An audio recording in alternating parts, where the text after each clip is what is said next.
Welcome to all my friends, students in physics class. Today our topic is unit, dimension and measurement. But at first we explain what is physical quantity. Physics से हमारा बनता है physical quantity. Physics का एक definition आपने पढ़ा था, the science of measurement is called physics. And what is physical quantity?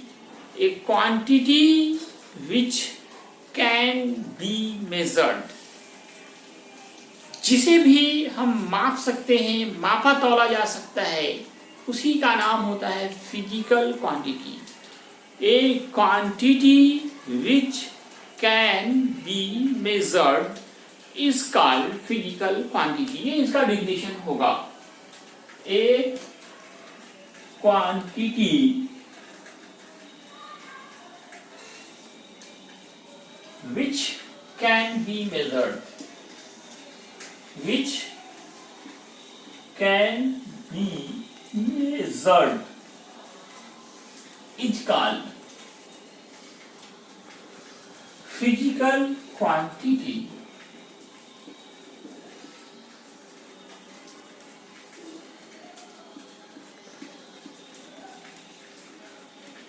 A quantity which can be measured, जिसे भी हम मेजर कर सकते हैं, उसी का नाम होगा physical quantity.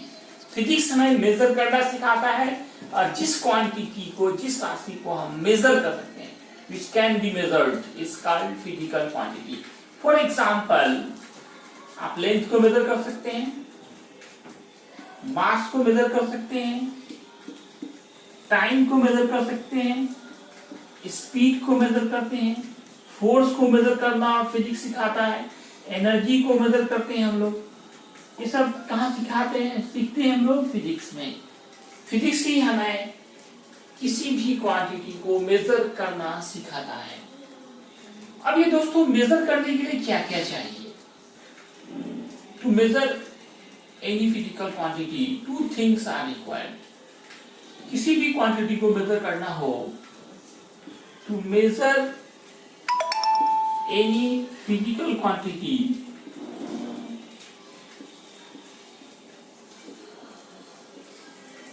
two things are required. दो चीजों की जरूरत पड़ती है.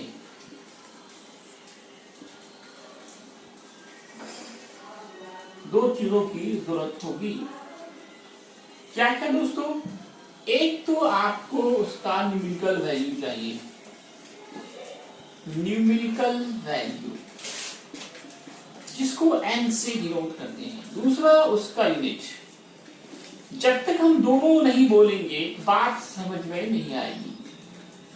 नंबर भी बोलना पड़ता है और यूनिट भी. एज फॉर एग्जाम्पल, यहाँ पे देखिए, पहले मैं ये बताना चाह रहा हूं कि कोई भी फिजिकल क्वांटिटी हो, एनी फिजिकल क्वांटिटी को आप लिख सकते हैं इक्वल एन यू. उसका फॉर्मूला ही कर सकते हैं एन यू. n से आप समझ चुके होंगे, n फॉर है numerical value and u for unit. Numerical value भी चाहिए और यूनिट भी चाहिए. एग्जांपल, मान लेते हैं आपको नमक खरीदनी, सॉल्ट चाहिए, और आप दुकानदार को बोलिए कि नमक हमको 2 चाहिए, ओनली 2, 2 नमक दीजिए, 2 नमक दीजिए. क्या क्लियर होगा? नहीं. या किसी स्टूडेंट ने दुकानदार को कहा कि नमक हमें केजी में चाहिए, केजी नमक चाहिए. क्या इससे कंप्लीट हो रहा है हमारा सेंटेंस? नमक 2 चाहिए तो भी समझ में नहीं आ रहा. नमक केजी दीजिए, केजी नमक चाहिए. आप दिन भर बोलते रहे दुकानदार को नमक केजी चाहिए, तो दुकानदार आपसे पूछेगा कितना केजी चाहिए. सिर्फ 2 बोल रहे हैं तो समझ में नहीं आ रहा, सिर्फ केजी बोल रहे हैं तो नहीं समझ में आ रहा है. अगर आप बोलते हैं कि नमक हमें 2 केजी चाहिए, तो अब आपकी बात बिल्कुल क्लियर स्पष्ट हो रहा है. 2 भी बोलना पड़ा और केजी भी बोलना पड़ा. What is 2? तो 2 U यहाँ पे हमारा नंबर हो गया और kg क्या हो गया, यूनिट हो गया। इस तरीके से हमने जो क्या सीखा कि किसी भी फिजिकल क्वांटिटी को अगर मेजर करना हो तो वहां पे नंबर के साथ साथ यूनिट की भी जरूरत होती है, तभी बात कंप्लीट रूप से समझ में आए। अब यहाँ पे देखिए दोस्तों, एक और फॉर्मूला मैं आपको बताने जा रहा हूँ।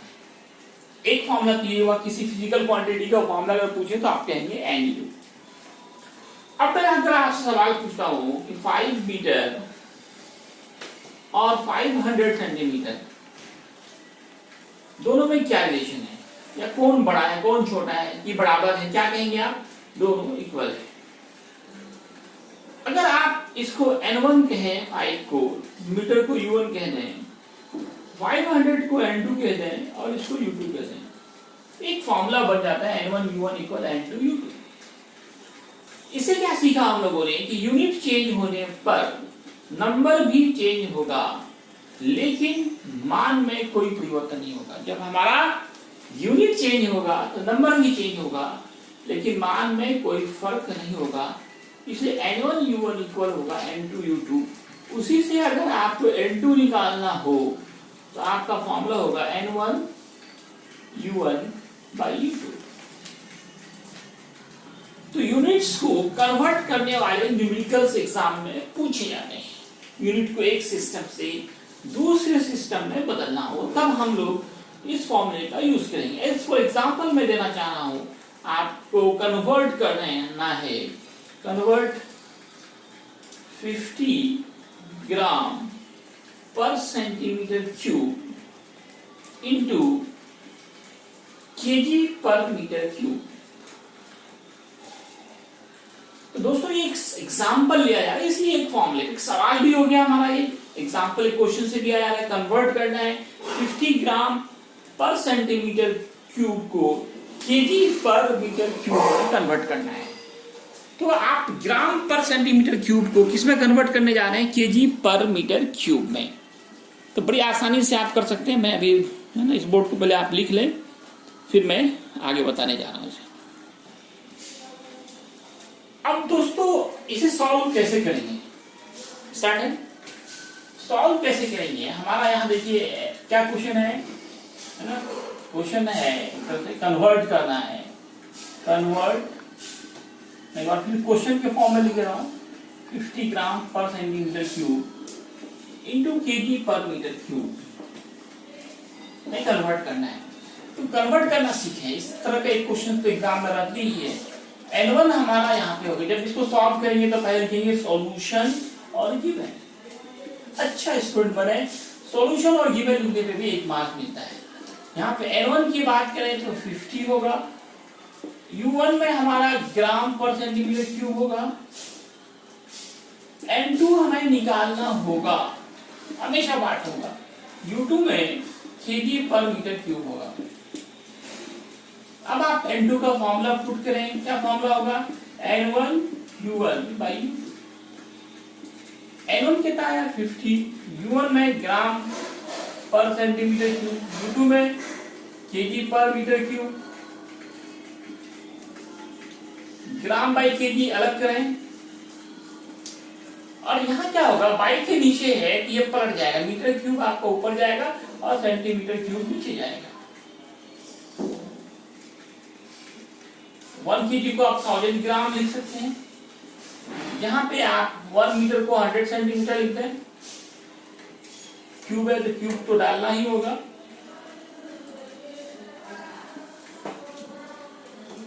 तो N2 हमारा कितना आ रहा है दोस्तों, 50 ग्राम बाई 100, तो 1000 ग्राम होगा, यहाँ पे आप 1000 पुट करें, 1 केजी 1000 ग्राम, 0 छूट किया था, 1000 ग्राम पुट करें इंटू 100, फिर इसको कितने बार लिखना पड़ेगा, 3 टाइम्स, और फिर सेंटीमीटर क्यूब डालें, नीचे भी आपका सेंटीमीटर क्यूब है। अब ये कैंसिल, ये कैंसिल, 1 2 3 0 कैंसिल कर दें, तो बचा कितना, 50 इंटू 10 टू द पावर 3। तो दोस्तों हमारा आंसर क्या हुआ, हेंस करके लिखेंगे 50 ग्राम पर centimetre cube is 50 into 10 to the power 3 KG पर मीटर क्यूब हो गया हमारा।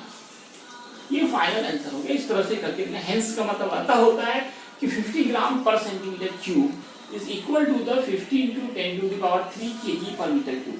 दोस्तों यहाँ एक ट्रिक आप देखें, ट्रिक ऑब्जेक्टिव भी बहुत सारे क्वेश्चंस होते हैं, तो वहां पे आप देखें, यहाँ पे दोनों में डिफरेंस कितने का है, केवल 10 टू द पावर 3 का है। इसको आप ट्रिक के तौर पे याद रखें। डायरेक्ट ऑब्जेक्टिव हो तो क्या याद रखना है, टू कन्वर्ट ग्राम पर सेंटीमीटर क्यूब इनटू केजी पर मीटर क्यूब वी मल्टीप्लाइड, हम मल्टीप्लाई करेंगे किसे, multiplied by 10 to the power 3। तो इससे आपको क्वेश्चन बनाना ऑब्जेक्टिव होगा, इतना बनाने की जरूरत नहीं होगी। डायरेक्ट आप 10 टू द पावर 3 से मल्टीप्लाई कर देंगे। क्या करने के लिए, ग्राम पर सेंटीमीटर क्यूब को केजी पर मीटर क्यूब में कन्वर्ट करना हो तो मल्टीप्लाइड करेंगे 10 टू पावर 3। और उल्टा हो आप समझ सकते हैं, केजी पर मीटर क्यूब को ही ग्राम पर सेंटीमीटर क्यूब में चेंज करना हो तो 10 टू द पावर -3 से कन्वर्ट करेंगे। अब मैं एक होमवर्क दे रहा हूं, है ना, हम उम्मीद है कि इस होमवर्क को जरूर आप लोग बनाएंगे और इसका आंसर जो है आप देंगे। तो दोस्तों होमवर्क क्या है, आपको कन्वर्ट करना है, कन्वर्ट 90 किलोमीटर पर आवर इनटू मीटर पर सेकेंड। तो दोस्तों खूब मेहनत करें अच्छे से और इन सवालों का जवाब आप जरूर दें। धन्यवाद।